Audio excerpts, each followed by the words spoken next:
নমস্কাৰ স্বাগতম জনালো আমাৰ চেনেলৰ অন্য এটা ভিডিঅ'লৈ আজি এই ভিডিঅ'তে আমি অসম ভূগোলৰ ওপৰত আলোচনা কৰিবলৈ গৈ আছো অসমৰ ভূগোলৰ ওপৰত যোনখিনি গুৰুত্বপূৰ্ণ কথা সেই কথাখিনি ইয়াতে আলোচনা কৰিম গতিকে আহক ভিডিঅ'টো আৰম্ভ কৰোঁ আপোনালোকৰ যেহেতু আসাম পুলিচৰ ৰিটেন এক্সাম হ'বলৈ বেছি সময় নাই আৰু 5 তাৰিখে এছআই ৰিটেন এক্সাম হ'বই গতিকে আপোনালোকৰ প্ৰিপাৰেচনবিলাক ভালকৈ কৰিব লাগিব আৰু যি কি নহওক ভিডিঅ'লৈ আগবঢ়োৱা হওক অসম ভূগোলৰ ওপৰত কথা ক'বলৈ গ'লে আমি প্ৰথমতে সীমাৰ ওপৰত চাব লাগিব আন্তঃৰাষ্ট্ৰীয় সীমা আৰু আন্তঃৰাজ্যিক সীমা দুটা বস্তু আপোনালোকে ক্লিয়াৰ কৰি ল'ব লাগিব আন্তঃৰাষ্ট্ৰীয় কাক কয় আৰু আন্তঃৰাজ্যিক কাক কয় আন্তঃৰাষ্ট্ৰীয় হৈ গ'ল যিখিনি ইণ্টাৰনেশ্যনেল অৰ্থাৎ ভাৰতে পাকিস্তান চীন বাংলাদেশ তেনেকুৱাবিলাকৰ লগত যিবিলাক বাউণ্ডাৰী শ্বেয়াৰ কৰে সেইবিলাকক আন্তঃৰাষ্ট্ৰীয় বুলি কয় আৰু অসমে যেনেকৈ অৰুণাচল প্ৰদেশ মেঘালয় মিজোৰাম তেনেকৈ শ্বেয়াৰ কৰে সেইবিলাকক কয় আন্তঃৰাজ্যিক অৰ্থাৎ ভাৰতৰ ৰাজ্যবিলাকৰ লগত ইখন ৰাজ্যই সিখন ৰাজ্যক শ্বেয়াৰ কৰা বা অন্য দেশৰ ৰাজ্য অন্য দেশৰ মানে নিজৰ দেশৰ লগতে শ্বেয়াৰ কৰা সেইবিলাকৰ ভিতৰত যিখিনি শ্বেয়াৰ কৰে সেইখিনি ৰাজ্যিক বুলি কয় আন্তঃৰাজ্যিক কয় মানে ৰাজ্য যিখিনি শ্বেয়াৰ কৰে আৰু যিখিনি দেখে আন্তঃৰাষ্ট্ৰীয় কয় সেইখিনি ঠিক আছে তো আমাৰ অসমে আন্তঃৰাষ্ট্ৰীয় সীমা দুখন দেশৰ লগত শ্বেয়াৰ কৰে ঠিক আছে দুখন দেশৰ লগত শ্বেয়াৰ কৰে আৰু সেই দেশকেইখন কি জনাটো প্ৰয়োজন সেইকেইখন হৈছে বাংলাদেশ আৰু ভূটান দুখন দেশৰ লগত শ্বেয়াৰ কৰে মই পুনৰবাৰ কৈছোঁ দুখন দেশৰ লগত নিজৰ সীমা নিৰ্ধাৰণ কৰে এখন হৈছে বাংলাদেশ আৰু আনখন হৈছে ভূটান ইয়াৰে ভিতৰত কোনখনতনো আটাইতকৈ বেছি কৰে সেইটো ইম্পৰ্টেণ্ট মানে অসমে শ্বেয়াৰ কৰা ভূটান আৰু বাংলাদেশৰ মাজত যিটো ইণ্টাৰনেশ্যনেল লাইন যিমানখিনি শ্বেয়াৰ কৰে তাত বাংলাদেশে বেছি শ্বেয়াৰ কৰে বাংলাদেশৰ লগত বেছি সীমা নিৰ্ধাৰণ কৰে 267.5 কিলোমিটাৰ মই পুনৰবাৰ কৈছোঁ 267.5 কিলোমিটাৰ ইমানখিনি শ্বেয়াৰ কৰে অৰ্থাৎ ভূটানতকৈ বাংলাদেশে বেছি কৰে ঠিক আছে আমি আন্তঃৰাষ্ট্ৰীয় কথা পাতিলোঁ আন্তঃৰাষ্ট্ৰীয় কথা হৈ গ'ল দুখন দেশৰ লগত কৰে আৰু বাংলাদেশে বেছিকৈ কৰে নেক্সট আমি আহিম আন্তঃৰাজ্যিক অসমে আন্তঃৰাজ্যিক সীমা 7খন ৰাজ্যৰ সৈতে কৰে ঠিক আছে 7খন ৰাজ্যৰ সৈতে কৰে কি অৰুণাচল প্ৰদেশ মেঘালয় মিজোৰাম নাগালেণ্ড ত্ৰিপুৰা আৰু পশ্চিম বংগ ছিকিমৰ লগত নকৰে মনত ৰাখিব ছিকিমক আপোনালোকে ওচৰত দেখি কনফিউজ নহ'ব মেপখন ভালদৰে চাব ছিকিমৰ লগত নকৰে পশ্চিম বংগৰ লগতহে কৰে আৰু এই 7খন ৰাজ্যৰ ভিতৰত আটাইতকৈ বেছি মেঘালয়ৰ লগত কৰে বহুতে ইয়াতো খেলিমেলি কৰে কনফিউজ কৰে যে অৰুণাচল প্ৰদেশৰ লগত কৰে নেকি বুলি ভাবে কাৰণ অৰুণাচল প্ৰদেশখন মেপত ডাঙৰকৈ দেখে কিন্তু একজেক্ট যিটো শুদ্ধ হয় সেইটো হ'ল মেঘালয়ৰ লগত কৰে 884.90 কিলোমিটাৰ ইমানখিনি কৰে আটাইতকৈ বেছি মেঘালয়ৰ লগত কৰে ছেকেণ্ড অৰুণাচল প্ৰদেশৰ লগত শ্বেয়াৰ কৰে বেছিকৈ আৰু একেবাৰে কম কৰে ত্ৰিপুৰাৰ লগত 46.30 কিলোমিটাৰ ঠিক আছে একেবাৰে কম কৰে ত্ৰিপুৰাৰ লগত আমি আন্তঃৰাষ্ট্ৰীয় আৰু আন্তঃৰাজ্যিক বিষয়ে কথা পাতিলোঁ নেক্সট আমি আহিম কি অসমৰ আয়ুৰেখা ব্ৰহ্মপুত্ৰৰ বিষয়ে ভূগোলৰ ভিতৰতে পৰিব ব্ৰহ্মপুত্ৰ আৰু বৰাক এই নদী দুখনৰ উপনৈসমূহ চোৱাটো আমাৰ অতিকৈ প্ৰয়োজনীয় তো ব্ৰহ্মপুত্ৰৰ আটাইতকৈ ডাঙৰ উপনৈ হৈছে সোৱণশিৰি মই কি ক'লোঁ ব্ৰহ্মপুত্ৰৰ আটাইতকৈ ডাঙৰ উপনৈ হ'ল সোৱণশিৰি আৰু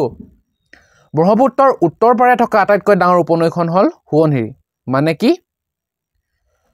এখন নদীৰ উত্তৰ পাৰে বা দক্ষিণ পাৰে বা পূব বা পশ্চিম যেনেকৈ হওক এতিয়া ব্ৰহ্মপুত্ৰখনটো পূবৰ পৰা পশ্চিমলৈ গৈছে গতিকে উত্তৰ পাৰৰ আৰু দক্ষিণ পাৰৰ উপনৈ থাকিব তো ব্ৰহ্মপুত্ৰ আটাইতকৈ উত্তৰ পাৰৰ আৰু দক্ষিণ পাৰৰ আটাইতকৈ ডাঙৰ যিকেইখন উপনৈ ঠিক আছে দুখন থাকিব উত্তৰ পাৰে এখন থাকিব আৰু দক্ষিণ পাৰে এখন থাকিব আৰু সেই দুখনৰ মাজতে এখন ডাঙৰ থাকিব মানে কি সেই ডাঙৰখনেই হ'ব ব্ৰহ্মপুত্ৰৰ আটাইতকৈ ডাঙৰ উপনৈ তো ব্ৰহ্মপুত্ৰৰ আটাইতকৈ ডাঙৰ উপনৈ হ'ল সোৱণশিৰি আৰু সেই সোৱণশিৰিখন উত্তৰ পাৰে আছে সেইকাৰণে ব্ৰহ্মপুত্ৰৰ উত্তৰ পাৰৰ উপনৈখনো একেবাৰে ডাঙৰখন হ'ল সোৱণশিৰি আৰু দক্ষিণ পাৰে থকা যিখন ডাঙৰ উপনৈ হ'ল সেইখন হ'ল কপিলী মই কি ক'ব বিচাৰিছোঁ হয়তো আপোনালোকে বুজি পাইছে ঠিক আছে নদীদ্বীপ আমাৰ অসমৰ আটাইতকৈ ডাঙৰ নদীদ্বীপ হ'ল মাজুলী আৰু আমাৰ অসমৰ আটাইতকৈ সৰু নদীদ্বীপ হ'ল উমানন্দ আপোনালোকে ইয়াতো মনত থৈ ল'ব যে ৱৰ্ল্ডৰ চবতছে ডাঙৰ নদীদ্বীপ হৈছে মাজুলী আৰু আটাইতকৈ সৰু নদীদ্বীপ হৈছে উমানন্দ ঠিক আছে তেতিয়াহ'লে কি হ'ল অসমৰ আটাইতকৈ ডাঙৰ মাজুলী অসমৰ আটাইতকৈ সৰু উমানন্দ আৰু বিশ্বৰ আটাইতকৈ ডাঙৰ মাজুলী আৰু আটাইতকৈ সৰু উমানন্দ চাওকচোন অসমখন কিমান বৈচিত্ৰ্যপূৰ্ণ বিশ্বৰ একেবাৰে ডাঙৰ নদীটো অসমতে আছে আৰু একেবাৰে সৰুটো অসমতে আছে ঠিক আছে মনত ৰাখিব নেক্সট ভূ প্ৰাকৃতিক গঠন অনুযায়ী অসমক তিনিটা ভাগত ভাগ কৰা হৈছে কি গঠন অনুযায়ী ভূ-প্ৰাকৃতিক গঠন অনুযায়ী ঠিক আছে ভূ-প্ৰাকৃতিক গঠন অনুযায়ী অসমক তিনিটা ভাগত ভাগ কৰিছে আৰু হেকেটা হৈছে মালভূমি অঞ্চল ভংগিল অঞ্চল আৰু সমভূমি অঞ্চল মই কি ক'লো মালভূমি অঞ্চল ভংগিল অঞ্চল আৰু সমভূমি অঞ্চল এই মালভূমি অঞ্চলক দুখন জিলা নিৰ্ধাৰণ কৰা হৈছে ঠিক আছে অসমৰ যি মালভূমি অঞ্চল বুলি ভাগ কৰা হৈছে সেই মালভূমি অঞ্চলত দুখন জিলা নিৰ্ধাৰণ কৰা হৈছে আৰু হেকেখন হৈছে কাৰ্বি আংলং আৰু পশ্চিম কাৰ্বি আংলং নেক্সট ভংগিল অঞ্চলক ডিমা হাছাও জিলাত অন্তৰ্ভুক্ত কৰা হৈছে আৰু বাকিবিলাক সমভূমি অঞ্চলত অন্তৰ্ভুক্ত কৰা হৈছে ঠিক আছে নেক্সট আমি চাব লাগিব পাহাৰীয়া জিলা অসমৰ পাহাৰীয়া জিলা তিনিখন আছে কাৰ্বি আংলং পশ্চিম কাৰ্বি আংলং আৰু ডিমা হাছাও মই কি ক'লো অসমৰ পাহাৰীয়া জিলা তিনিখন কাৰ্বি আংলং পশ্চিম কাৰ্বি আংলং আৰু ডিমা হাছাও ক্লিয়াৰ নেক্সট ভাৰতৰ যিমান মাটি আছে বা ভাৰতৰ যিমান ভৌগোলিক অঞ্চল সেই ভৌগোলিক অঞ্চলৰ ভিতৰত 2.39% অসমে আগুৰি আছে ভাৰতত যিমানখিনি আছে তাৰ 2.39% অসমে আগুৰি আছে আৰু অসমৰ মুঠ মাটিকালি হ'ল ৭৮,৪38 বৰ্গ কিলোমিটাৰ ঠিক আছে 78,438 স্কয়াৰ কিলোমিটাৰ বৰ্গ কিলোমিটাৰ আৰু ৰাষ্ট্ৰীয় উদ্যানো একেবাৰে গুৰুত্বপূৰ্ণ মই কৈছো বৰ্তমান অসমত ৰাষ্ট্ৰীয় উদ্যান আছে 7খন কিন্তু কিছুমানে হয়তো ক'ব পাৰে 8খন বা ময়ো ভুল বুলি হেতু ক'ব বিচৰা নাই কাৰণ হেহতিয়াকৈ আমাৰ মুখ্যমন্ত্ৰী ডাঙৰীয়াই এখন ৰাষ্ট্ৰীয় উদ্যান অসমৰ অন্য এখন ৰাষ্ট্ৰীয় উদ্যান ঘোষণা কৰিছিল কিন্তু মই যেহেতু কোনো অফিচিয়েলি পোৱা নাই সেই কাৰণে ইয়াতে মই ক'ব বিচৰা নাই যদি আপোনালোকে এই বিষয়ে বিশেষ কিবা জানে তেনেহলে আপোনালোকে জনাব মোৰো সুবিধা হ'ব আমাৰ সকলোৰে সুবিধা হ'ব ঠিক আছে তো অসমৰ ৰাষ্ট্ৰীয় উদ্যান 7খন আৰু সেই 7খন হৈছে কাজিৰঙা মানস নামেৰি ডিব্ৰু-চৈখোৱা ওৰাং ৰায়মনা আৰু দিহিং পাটকাই কাজিৰঙাক 1974ত নেশ্যনেল পাৰ্ক হিচাপে ঘোষণা কৰিছিলে মানসক 1990 নামেৰি ৰাষ্ট্ৰীয় উদ্যানক 1998 ডিব্ৰু-চৈখোৱা ৰাষ্ট্ৰীয় উদ্যানক 1999 ওৰাং ৰাষ্ট্ৰীয় উদ্যানক 1999 ৰায়মনা ৰাষ্ট্ৰীয় উদ্যান 2021 and দিহিং পাটকাই ৰাষ্ট্ৰীয় উদ্যান 2021 declared as a national park ঠিক আছে নেক্সট আমি চাব লাগিব বায়োস্ফিয়াৰ ৰিজাৰ্ভ অসমত বায়োস্ফিয়াৰ ৰিজাৰ্ভ দুখন আছে সেই দুখন হৈছে মানস বায়োস্ফিয়াৰ ৰিজাৰ্ভ আৰু ডিব্ৰু-চৈখোৱা বায়োস্ফিয়াৰ ৰিজাৰ্ভ মানসক 1989ত এজ এ বায়োস্ফিয়াৰ ৰিজাৰ্ভ হিচাপে ডিক্লেৰেশ্যন দিয়া হৈছিল আৰু ডিব্ৰু-চৈখোৱাক 1997ত দিয়া হৈছিল ঠিক আছে বায়োস্ফিয়াৰ ৰিজাৰ্ভৰ পিছতে আমি চাব লাগিব বিশ্ব ঐতিহ্য ক্ষেত্ৰ ৱৰ্ল্ড হেৰিটেজ সাইট কোনে ঘোষণা কৰে ইউনেস্কোই ঠিক আছে ইউনেস্কোই ঘোষণা কৰে বিশ্ব ঐতিহ্য ক্ষেত্ৰ হিচাপে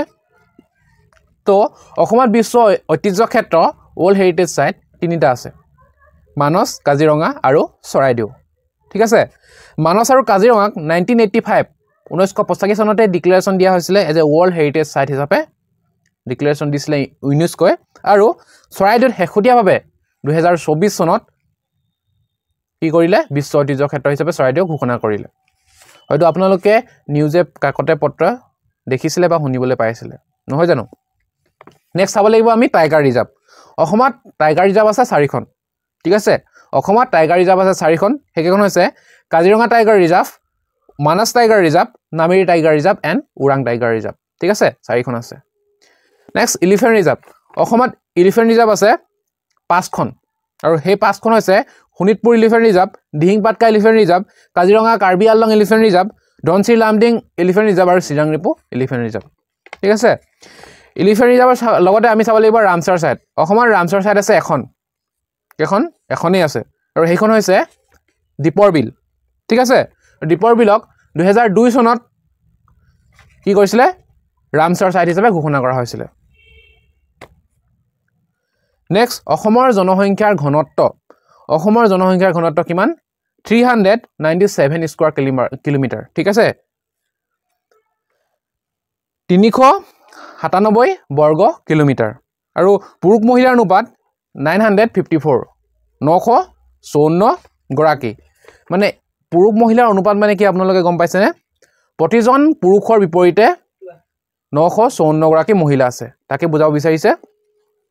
ঠিক আছে তো অসমৰ ভূগোলৰ ওপৰত যিখিনি গুৰুত্বপূৰ্ণ কথা মই একদম যিমান পাৰে খৰকৈ বুজাবলৈ আপোনালোকক চেষ্টা কৰিলো বুজাবলৈ নহয় মই যিখিনি বুজি পাইছো সেইখিনি আপোনালোকৰ আগত অৱগত কৰালো তো ভিডিওটো বেছি দেৰি নকৰি ইমানতে সামৰিছোঁ ধন্যবাদ এই শুকান পৃথিৱী তুমি আহিলে যি ভাল হ'ব